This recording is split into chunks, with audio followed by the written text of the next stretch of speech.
Bem-vindo a bordo, eu sou o Cláudio Luquezzi, esse aqui é o Kowalski e estamos começando mais um Documento Revista Asas, junto com os nossos parceiros, a Ilibraz, Embraer, a El Sistemas, Digex, ADTEC, Goodyear e Hangar 33. Apoie esse nosso trabalho, dando já aí o seu curtir e compartilhando esse e outros conteúdos nossos com seus amigos e grupos e também adquirindo a revista Asas. Obrigado!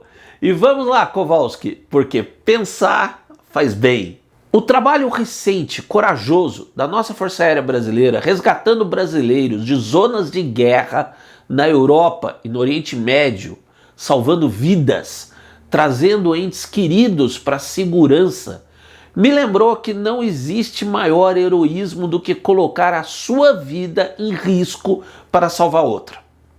Mas falamos pouco de histórias assim na aviação. As histórias de batalhas, combates, de ases e seus caças atraem mais, não é mesmo?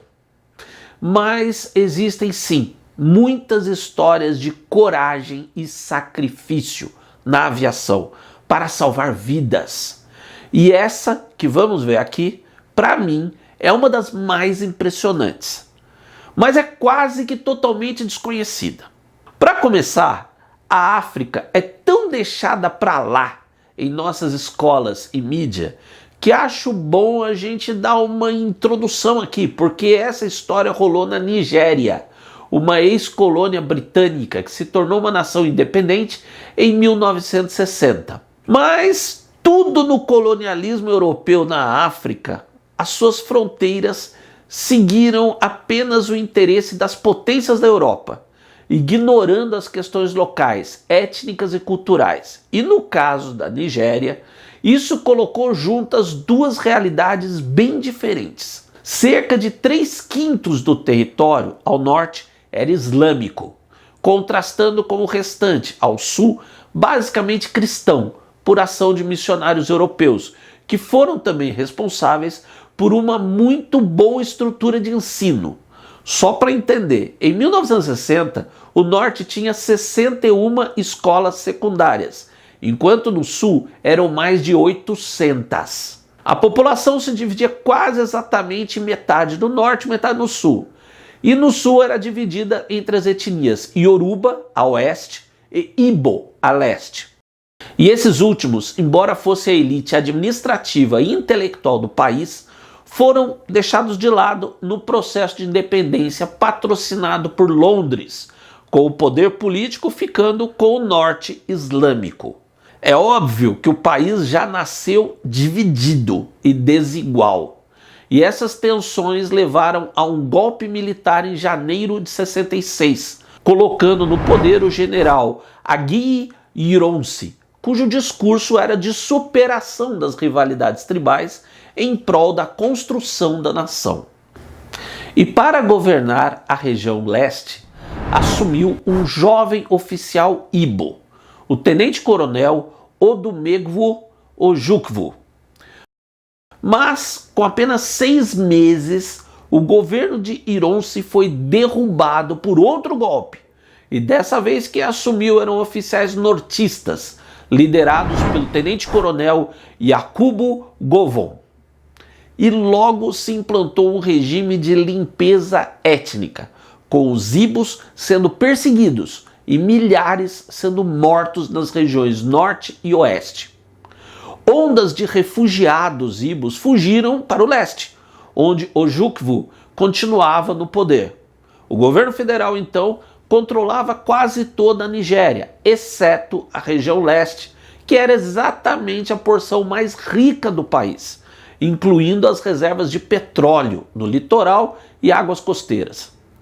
O governo federal desprezou todos os acordos de conciliação e prosseguiu com a limpeza étnica. E a reação do leste foi declarar em 31 de março de 67 a sua autonomia fiscal e financeira, provocando uma reação federal furiosa, com um bloqueio total do leste. Diante disso, Ojukwu então anunciou a secessão total em 30 de maio. O leste se tornava um novo país, Biafra, e a cidade de Enugu era a sua capital. Em 6 de julho, a Nigéria estava em guerra civil. Se a gente pensar, foi um processo muito parecido com a ex-Iugoslávia.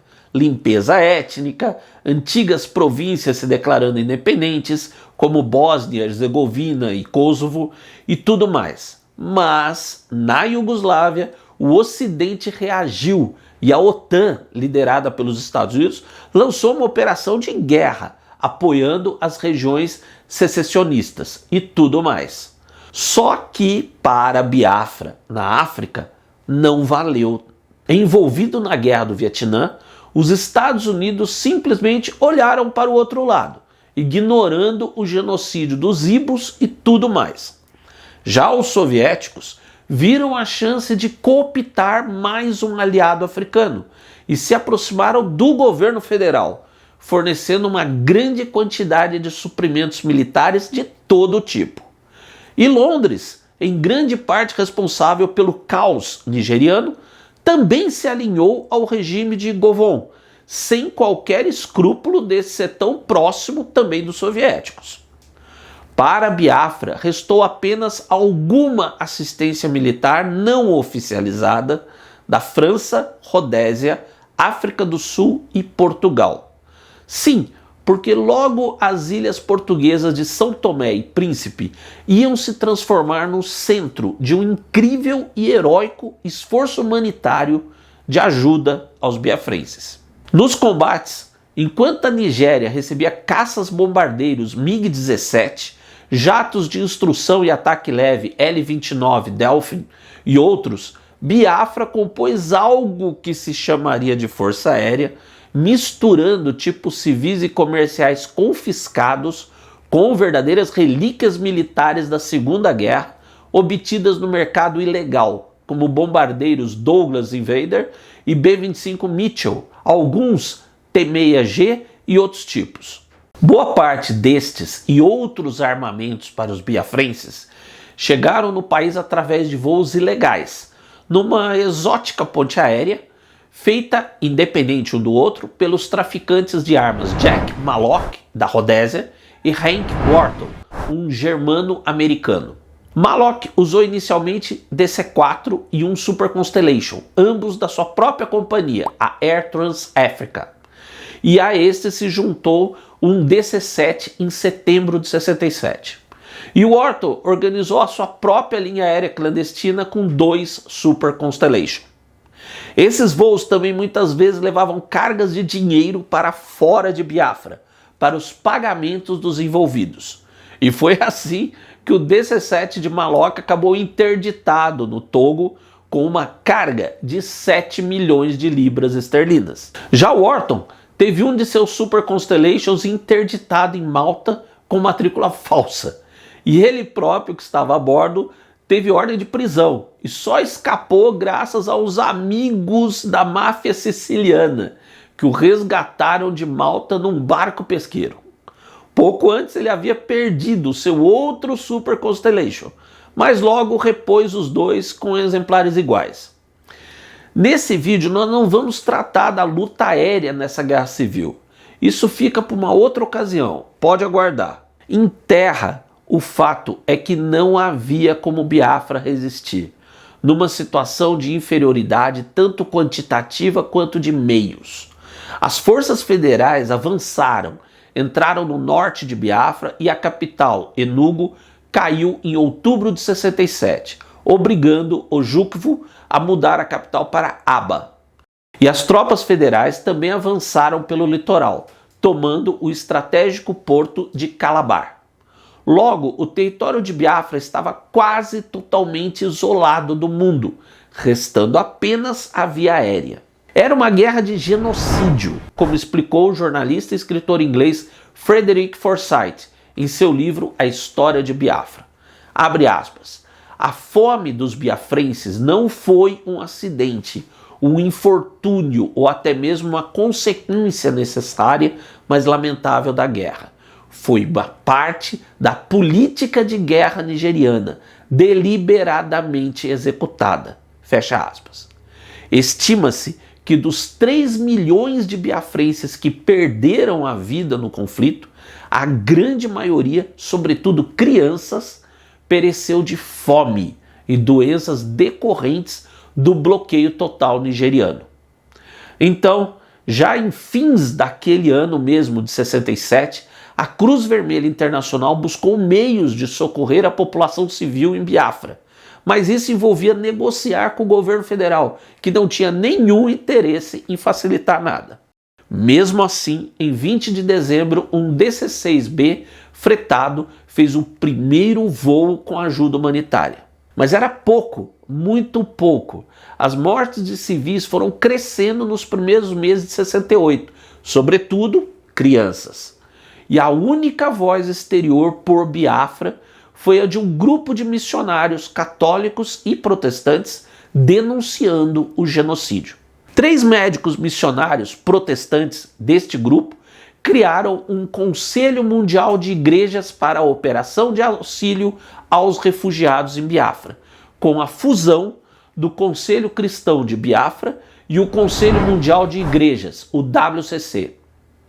E em paralelo, os missionários católicos George Rochot e Dominique Conway pediram autorização ao Papa para a criação de missões de paz católicas na Nigéria, mas isso foi frustrado quando se viu que o governo federal não iria autorizar qualquer acesso a Biafra, como foi denunciado pelo líder da ação social da Igreja Católica em Biafra, o padre Anthony Barne. Rochot e Conway, então, foram enviados pessoalmente a Biafra para avaliar a situação em janeiro de 68, usando um dos voos de Wharton. E o que relataram foi terrível. O Vaticano decidiu então abandonar a diplomacia e ir à ação, pois a obrigação moral de socorrer pessoas famintas se sobrepunha a qualquer protocolo de manter boas relações com o governo federal nigeriano. Assim, a Organização Humanitária Católica Caritas recebeu ordem para iniciar com urgência 2 grandes programas de auxílio humanitário, um na Nigéria e outro em Biafra, sendo que esse último se tornou prioritário, sendo liderado pelo padre Barne, que se instalou na ilha portuguesa de São Tomé, um ponto ideal, como eu falei, como base para a missão humanitária em Biafra. E já na noite de 26 para 27 de março de 68, pousava em Biafra o primeiro voo de ajuda humanitária da Caritas. Mas Barne não estava para dispensar qualquer ajuda e encontrou-se com Wharton para negociar o uso dos voos de armas para a ponte aérea humanitária, saindo um acordo da Caritas pagar blocos de 6 voos, recebendo um gratuito por bloco. Só que Wharton dava preferência aos voos de armas, muito mais lucrativos. E isso só se resolveu quando a Caritas e o WCC se uniram e, com pressão no governador português de São Tomé, o major Antônio Jorge de Silva Sebastião, conseguiram que Wharton fizesse uma quantidade proporcional de voos humanitários para as igrejas. Mas mesmo assim, em julho de 68, Barne via que a tragédia humana em Biafra excedia as capacidades dos aviões de Wharton, e uma missão da Caritas foi mandada para a Alemanha em campanha para montar uma frota aérea própria, conseguindo uma doação de 8 milhões de marcos do governo alemão, divididos entre a Igreja Católica e a Agência Humanitária Protestante. Quase ao mesmo tempo, o WCC chegou na mesma conclusão sobre a insuficiência da frota de Wharton, fretando então por conta própria um Super Constellation, que começou a voar para Biafra, batizado de Angel of Mercy, Anjo de Misericórdia. A Cruz Vermelha Internacional tinha iniciado os seus voos direto para Biafra em 8 de abril de 68, usando os aviões de Wharton, e uns meses depois também começaram os voos da Cruz Vermelha Francesa, com um DC-6B, ao qual depois se uniram, mas não ao mesmo tempo, um Bristol 170, um Super Constellation e 4 C-54A.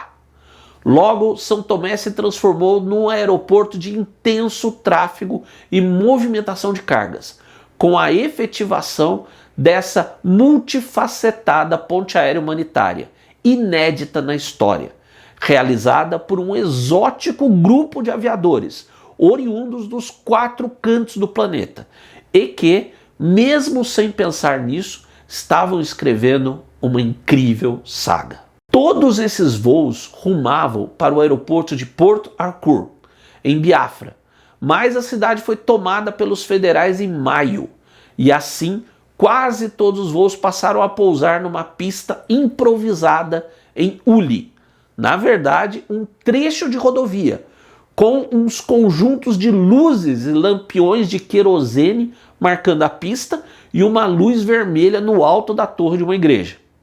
Os voos eram noturnos, em rotas sem qualquer auxílio de terra à navegação, e pousando numa pista improvisada cuja largura mal era suficiente para os trens de pouso dos Constellations. E obviamente, tal saga não poderia deixar de cobrar o seu preço em sangue. Mas isso fica para o nosso próximo vídeo. Não perca a parte 2 dessa história incrível.